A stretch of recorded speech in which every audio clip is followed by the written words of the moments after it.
Assalamualaikum warahmatullahi wabarakatuh. Jumpa lagi teman. Makasih banget ya teman-teman udah nyaksiin video yang kemarin. Yuk kita lanjut ya ke bagian berikutnya. Tapi sebelum lanjut, admin mau ngucapin terima kasih nih, apresiasi setinggi-tingginya buat penulisnya Tahu Colama ya. Dan terima kasih atas perhatian teman-teman udah nyimak sampai sejauh ini. Admin hanya bisa mengucapkan terima kasih sebanyak-banyaknya ya. Yuk gak usah banyak ngomong lagi, kita lanjut ke bagian berikutnya. Cerita dari Aka yang ditulis oleh Tahu Colama. Gelap tak selamanya kelam. Tapi biasa, sebelum kita masuk ke ceritanya, mari kita berdoa dulu.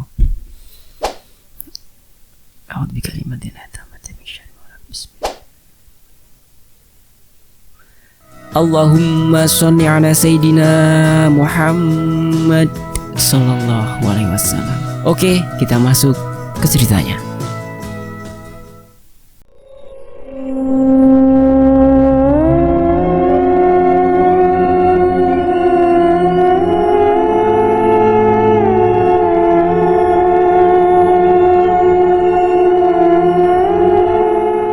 Mimpi. Apakah kamu punya mimpi? Kata Iren. Ya pastinya, kataku. Apa coba? Kata Iren. Yang mana dulu? Soalnya banyak nih. Ada mimpi makan, mimpi dikejar hantu, mimpi basah juga ada. Jawabku. Bukan mimpi gitu, Oon. Makanya mimpi jorok dibawa segala. Duh, punya temen kok Oon sih? Kata Iren. Emang mimpi basah jorok ya? Orang mimpi kecebur kali ya basah. Kalau jorok sih mimpi pipis, bangun ngompol. Kataku. Aduh, ngompol segala dibilang-bilang, capek deh. Kata Iren. Kalau capek istirahat lah. Kataku. Ya Tuhan, beri kesabaran pada hambamu ini. Kata Iren memelas. Melasin nemen iki bocah. Kata sosok makhluk hitam tapi cebol yang tiba-tiba nongol di antara kami. Wah, takut. Aka, makhluk apa itu? Kata Iren melihat makhluk itu. Sial, makhluk ini seenaknya nongol pas lagi enak-enaknya ngobrol. Aku bertanya pada makhluk itu secara batin, siapa dia dan kenapa dia ada di sini? Sosok gaib itu berkata kalau dia sosok penunggu pohon besar di sebelah villa. Dia ada di sini mengikuti seseorang yang kini telah meninggal, dan orang itu berasal dari Jawa Tengah. Itu menjelaskan kenapa makhluk itu berbahasa Jawa. Aku tanya sosok itu, kenapa nongol pas kami ngobrol? Sosok itu bilang tertarik dan ingin ikut Iren. Aku bilang, jangan ikut, awas. Kalau ikut nanti aku tebang pohon tempat tinggalnya. Untung makhluk itu setuju dan pergi kembali ke pohon. Awas kalau nongol lagi, kusuruh harimau makan kamu, kataku dalam hati pada sosok itu. Sepertinya makhluk itu takut ancamanku. Udah, buka matanya, hantunya udah pergi kok, kataku. Udah ya, kata Iren sambil buka mata perlahan. Kamu kok gak takut ada sosok seperti itu? Tanya Iren. Kata siapa? Takutlah, cuma depan cewek, jaim dikit boleh kan? Kataku. Ih dasar Oon, jaim tapi bilang-bilang. Gak ditanya kenapa dia nongol tiba-tiba? Tanya Iren. Katanya dia suka kamu, pengen ngikut. Aku gak nyangka ya, kamu disukai manusia dan makhluk gaib, kataku. Oh gak ah, diikutin yang kayak gitu. Aka juga manusia kan? Jadi suka juga sama aku. Ayo ngaku, kata Iren. Aku makhluk misterius yang gantengnya jadi ketahui segelintir orang, kataku. Kalau jelek ngaku aja jelek, jangan kebanyakan gaya, kata Iren sambil cemberut. Aku tertawa ngeliat Iren cemberut. Gimana kalau sosok itu ngikutin aku? Takut, Aka tolong, kata Iren. Nggak akan, udah aku takut-takutin kalau kamu suka kentut dan sosok itu paling tidak suka kentut, kataku. Aka jelek, yang serius dong, kata Iren. Benar, nggak akan ngikutin kamu. Udah aku larang. Kalau enggak ntar aku suruh harimau makan dia, kataku. Emang ada harimaunya? Kata Iren. Ada dong, pengawalnya Eyang. Ntar aku pinjam bentar buat ngusir yang ganggu kamu, kataku. Beneran nih? Tanya Iren. Gak tahu juga, yang penting dibilang gitu makhluk itu pergi, kataku. Ih, Aka yang bener dong, kata Iren. Bener Iren cantik, kayak bidadari kecebur got, kataku. Iya, Aka jelek nyebelin kata Iren. Kalau mimpi kamu apa Iren? Kataku. Mimpi aku simpel. Pengen punya pendamping hidup baik hati, nerima aku apa adanya, punya keluarga, terus hidup bahagia sampai akhir, kata Iren. Ada nggak teman-teman di sini yang biayanya kayak Iren? Oke lanjut. Kamu sih banyak yang suka, tinggal milih contohnya. Belum selesai aku bicara, Iren memotong kata-kataku. Awas ya, kalau bilang contohnya Joko, dicubit nih, kata Iren. Kok tahu sih, kataku. Sebel, akui aja. Aka, kamu akuin aja Kak, kamu tuh suka aku, jangan bawa-bawa nama orang lain, kata Iren sambil melotot ke aku. Mana aku suka sama cewek yang suka menamplokin telur ke muka orang lain, kataku. Ih sebel, sampai segitunya sih, gara-gara telur udah kamu maunya aku gimana sama kamu deh, maunya gimana? Kata Iren sambil bibir tipisnya manyun. Heran ya, orang cantik kalau lagi manyun kok tetap cantik. Aku sih pengennya kamu, kataku. Apaan sih lama bener ngomongnya? Aku pengen kamu bahagia, kataku. Mau bahagia gimana orang kamu ngeselin aku terus, kata Iren. Terus aku harus bagaimana? Kamu harus berobat ke psikiater, kata Iren sambil tertawa. Males mahal, tapi kalau psikiaternya cantik boleh juga. Mata keranjang, kata Iren. Tapi gak usah ke psikiater, di sebelahku juga cantik. Gombal. Terus mimpi kamu apa? Awas kalau ngelantur lagi. Aku hanya ingin 100 tahun setelah aku mati, ada yang mengenangku, mendoakanku. Tapi apa mungkin bapakku saja meninggalkanku ketika masih kecil. Kadang aku iri sama anak Pak Jawi, karena dengan segala kekurangannya masih disayangi Pak Jawi, kataku. Siapa Pak Jawi? Kata Iren. Teman-teman udah ada yang tahu kan Pak Jawi siapa? Tapi gak tamat ya, sayang sekali. Tahu Aka masih aja ngeselin. Aka, kita sama kamu ditinggal bapak, aku kehilangan ayah, kata Iren. Ya makanya aku suka ngeselin kamu biar kamu gak selalu mikirin ayah kamu. Lebih baik kamu doakan agar mendapat tempat terbaik di sana. Amin. Ternyata kamu baik juga, kata Iren. Baik dan juga ganteng, walau belum ada yang mengakui aku ganteng sih, kataku. Ih dasarnya jelek, aku aja jelek, kata Iren. Iya, aku jelek. Kalau aku ganteng sama kayak Raya nih, udah aku pacarin kamu. Aka, kamu jahat, nilai aku milih orang dari hartanya, kata Iren. Faktalah, hidup tanpa uang seperti makanan tanpa bumbu, hambar, kataku. Iya sih, tapi aku gak mentingin harta. Aku ingin orang yang bener tulus sayang, bukan karena wajah atau bodiku, kata Iren. Kadal si mas, belum selesai aku berkata, Iren memegang kedua pipiku dan memaksa aku memandang wajahnya. Udah, jangan bawa nama-nama orang lain. Sekarang tatap mataku, bilang kamu sayang aku atau tidak, kata Iren. Aku terbata-bata aku menjawabnya. Kupandang wajah Iren dalam-dalam, tapi tiba-tiba penglihatan itu muncul lagi. Penglihatan yang tak ingin aku alami lagi. Darah, iya darah.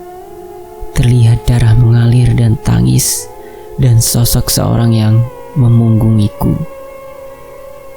Suara klakson terdengar. Sebuah mobil masuk ke halaman villa, membuyarkan penglihatanku. Iren mundur agak menjauh dariku. Terlihat Denny, Ahmad, Lia, Indri turun dari mobil sambil membawa belanjaan. Iren, aku belikan oleh-oleh untukmu, untuk kamu bawa pulang, kata Indri. Iya makasih, kata Iren. Bro, kenapa muka lu pucat? Kata Denny. Gak tahu, tiba-tiba palaku pusing. Aku istirahat dulu ya, kataku. Ya udah istirahat dulu, ntar malam kita pulang, kata Ahmad. Aku melangkah ke kamar tidur dan merebahkan diriku di atas kasur. Tak lama kemudian, aku tertidur. Siapa itu? Sosok cewek itu yang memunggungiku sambil menangis sedih. Kutanya, kenapa kamu bersedih? Cewek itu hanya menunjuk di kata itu seperti kejadian kecelakaan. Aku tak mau melihat, tapi Aku seperti tak bisa menutup mata. Darah, iya darah di mana-mana. Aku tiba-tiba terjaga dari tidur. Mimpi itu seperti nyata.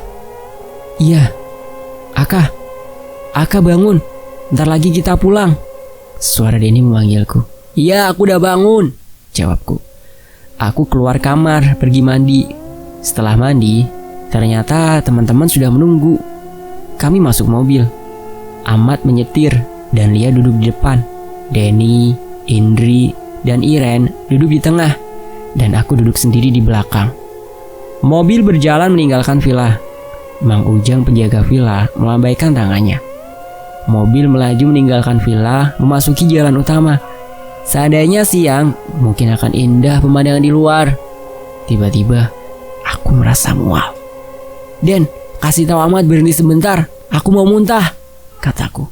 Ahmad, berhenti sebentar. Aka mau muntah nih, kata Denny. Kenapa sih? Aka hari ini kok aneh, kata Ahmad. Mobil berhenti. Aku segera keluar dan aku muntah di pinggir jalan. Pusing sekali kepala ini. Tiba-tiba sosok cewek udah berdiri di sisiku. Wajahnya tak jelas, tapi pakaiannya mirip manusia biasa. Jangan takut, aku hanya menemanimu, kata sosok cewek itu. Pakai minyak kayu putih ini, kata Indri yang menyusulku turun. Masuk angin kali luka, kata Denny. Tiba-tiba penglihatan aneh sekilas-kilas lewat. Denny, kamu percaya aku kan? Kataku. Gue percaya lu, Kak, sejak dari dulu, kata Denny. Aku minta kita berhenti sejenak di sini sebentar aja, kataku. Baik, Aka, kita istirahat sebentar, kata Denny. Aka, kamu gak apa-apa kan? Kata Ahmad. Aku gak apa-apa, kita istirahat sebentar ya, kataku. Akhirnya, sudah 2 hari ini, Iren tidak mau duduk di dekatku ketika dalam kelas. Bahkan, ketika kusapa dia jawab seadanya. Entahlah kenapa dengan dia. Keesokan harinya, Iren datang ke kampus diantar seorang cowok pakai mobil. Pulang pun dijemput. Keesokan harinya begitu pula. Wah, Joko, kamu pasti patah hati. Iren udah punya cowok bermobil pula, kata Opik. Enggak lah, paling si Aka tuh, kata Joko. Gak mungkin lah, kan kamu yang ngejar-ngejar Iren, kataku. Sorry ya, aku udah jadian sama Ernie, anak jurusan sekretaris, kata Joko. Selamat ya, kapan traktirannya?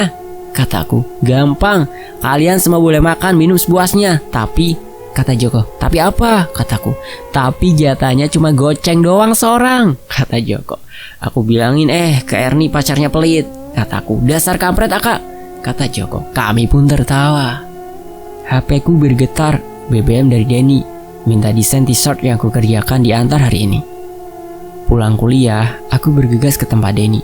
Kini, usaha patungan Denny, Ahmad, Indri memiliki tempat sendiri. Sebuah rumah sederhana milik orang tua Indri yang tidak digunakan, dijadikan kantor sama tempat produksi. Singkat kata, aku sampai di rumah tersebut. Aku masuk udah ada Denny, Ahmad, dan beberapa pegawai. Begini kata Denny. Kak, mana desainnya? Ini, kataku sambil menyerahkan flash disk dan kertas print hasil desain. Gini kan produk kita lumayan laku. Nah, gue udah beli komputer sama printer, ntar diantar ke sini. Jadi lu pulang kuliah bisa desain dan print di sini sekalian. Promosiin online juga, kata Denny. Siap bos, kataku. Jangan bilang bos, nanti gue harus gaji lu mahal. Honornya ambil di Indri ya, kata Denny. Aku berjalan ke ruangan lain. Di rumah ini ada Indri di dalam, duduk sambil mainin laptopnya. Kak, mau ngambil honor ya? Duduk sini dulu, kata Indri. Iya, ibu direktur utama, kataku. Emang udah kayak ibu-ibu apa? Kata Indri sambil memberikan amplop isi uang. Thanks ya bos, kataku. Panggil nama aja lah. Terus hubungan kamu sama Iren gimana? Kata Indri. Ya gak kenapa-kenapa. Emang kenapa? Kataku. Kamu gak nembak dia apa? Kata Indri. Enggak, kataku. Mau cari cewek yang gimana lagi, Aka? Iren itu cantik, baik. Kamu kayaknya cocok deh, kata Indri. Baik dari mana? Orang main taplokin telur di muka orang, kataku. Lagian kamu godain dia terus sih, kata Indri. Aku gak tahu kok Iren jadi beda ya akhir-akhir ini. Gak mau duduk di sebelahku lagi. Ditanya jawab secukupnya aja, kataku. Kok bisa gitu? Kata Indri. Mungkin gara-gara dia udah punya pacar, jadi takut pacarnya cemburu lihat aku deket dengannya. Jadi mungkin aja dia menjauh dari aku. Tapi gak apa-apa, aku senang lihat Iren bahagia, kataku. Tapi kamu sayang Iren kan? Kata Indri. Sayanglah, kalau enggak aku gak akan doain agar dia selalu bahagia, kataku. Kenapa sih gak bilang gitu ke dia? Aku takut ketika melihat wajah dia pas di villa. Aku lihat ada bayang-bayang kecelakaan. Walau itu bukan terjadi pada Iren, tapi aku takut kejadian seperti Badar ini terulang lagi. Lagi pula, apa Iren mau sama orang aneh sepertiku? Kataku. Yang terjadi pada ini sudah takdir. Kalau ada Iren, kamu mau bilang perasaan kamu sama dia? Tanya Indri. Mungkin, kataku. Tiba-tiba Iren muncul dari ruangan lain. Nah, itu orangnya. Ada, ayo ngomong, kata Indri. Iren menghampiri aku. Kemudian Indri pergi meninggalkan kami berdua. Sejenak kami terdiam. Ayo bilang perasaan kamu, kata Iren. Aku sayang kamu, tapi kataku terhenti ketika telunjuk Iren menempel di bibirku. Cukup. Aku cuma ingin dengar kamu sayang aku. Aku tak berharap bisa menggantikan Rini. Aku juga gak peduli penglihatan kamu, yang penting kita jalani saja. Aku mau kita raih mimpi bersama, kata Iren. Tapi cowok yang jemput kamu, kataku. Itu sepupuku. Ingin tahu aja reaksi kamu gimana, kata Iren. Nah kalau Joko, kataku. Ih, resenya keluar lagi dah, kata Iren sambil mencubitku. Tenang aja, Joko udah move on kok, udah jadian sama Erni, kataku. Akhirnya kulihat Iren tersenyum lagi. Serasa berwarna kembali hari-hariku.